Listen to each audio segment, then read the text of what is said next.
tu as quelque chose à dire sur un chat, ou sur un andalou, ou sur ce que vous voulez? Moi, j'aurais un animal aussi que je peux faire entrer si vous êtes d'accord. Donc, أنت كمان ها؟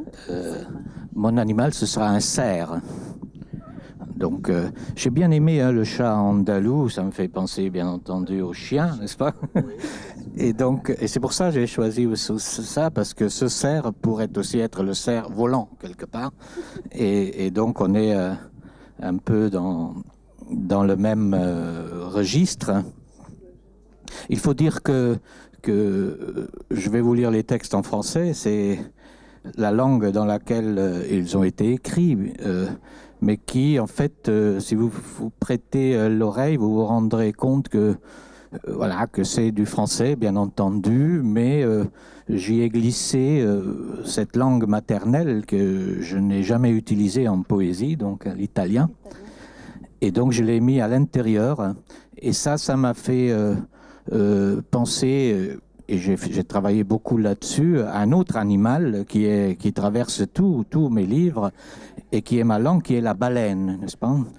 Cette baleine qui n'est déjà plus un animal terrestre, puisque c'était un mammifère, et qui n'est pas encore un animal maritime, puisqu'elle a gardé le poumon, et donc elle ne peut pas vivre dans l'eau. Et c'est un peu que nous faisons tous, hein. Nous venons de quelque part. Ce quelque part, il poumonne à l'intérieur de nous, et moi je le fais poumonner à l'intérieur de la langue, hein, voilà. Sans vouloir te contredire. Oui. J'aime bien qu'on me contredise. La baleine n'est pas une étape avancée du monde des poissons allant vers les mammifères. Tu penses que c'est dans l'autre sens que ça se passe?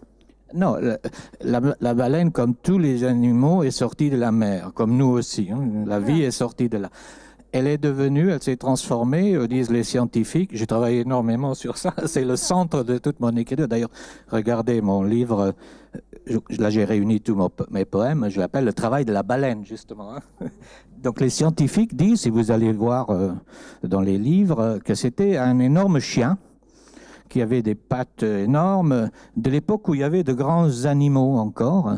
Et elle, à un certain moment, décide d'émigrer. Elle s'en va, et elle a bien fait, puisque c'est le seul grand animal qui a survécu, hein. Tous les autres ont disparu. C'est bien illustré par les scientifiques, hein, comment les pattes ont disparu et les nageoires sont apparues. Moi, j'ai mis un mot sur ça, j'ai dû inventer un mot pour dire ce mouvement-là. J'appelle ça l'effaçonnement. Donc le verbe effaçonner, parce qu'elle a à la fois effacé ses pattes et façonné ses nageoires, hein. Elle ne peut pas rester sans rien. Donc elle s'est façonnée complètement, sauf deux choses. Elle n'a pas effacé son poumon, elle l'a gardé. Et avec ça, elle ne peut pas vivre dans l'eau. Et elle est restée ovipare, comme nous, c'est-à-dire elle met au monde les bébés comme les mammifères. Donc elle a gardé deux choses de la vie, voilà, hein. Donc, et alors peut-être je reviens à mon cerf. Alors le chant des baleines, Ah, oui. C'est vachement intéressant ça, puisqu'elle a des poumons en fait pour produire les sons. Oui. On appelle ça le fameux sonar, hein. Les baleines, c'est pour s'orienter, n'est-ce pas? Les baleines lancent des sons et l'écho de ces sons va contre des obstacles.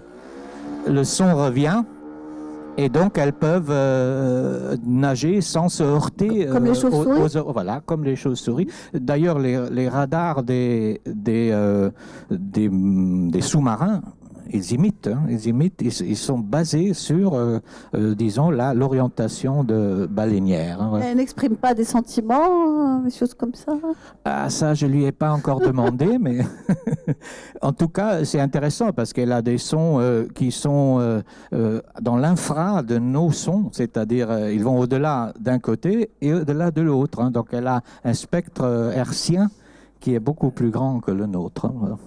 On peut entendre cette baleine. Voilà. Et là, c'est pas la baleine, c'est le cerf, mais écrit dans une langue baleine. Et tu as des baleines quelque part?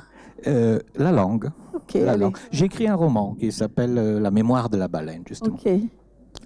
Quand, dans l'embrasure d'une porte que je voudrais extérieure, apparaîtra et disparaîtra ta silhouette, je recompterai jusqu'à 8. Il y en a qui s'arrêtent à 7. Il y en a qui s'arrêtent à 7.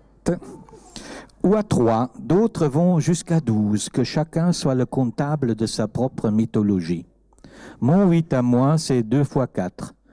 Je veux dire, quand les 4 branches du bois droit du cerf se sont plantées entre toi et moi, et que les 4 du bois gauche ont catapulté la bête dans l'air, leur somme n'était pas un calcul prémédité. Je suis sûr qu'il n'y avait pas 8 cartouches dans les fusils des chasseurs à la sortie de la ville, puisque ce n'était pas encore au tour de l'animal du dedans de mourir cette nuit-là. Je veux dire, des 8 possibilités du mourir plantées cette nuit-là entre toi et moi, aucune ne ressemblait autant à la nôtre.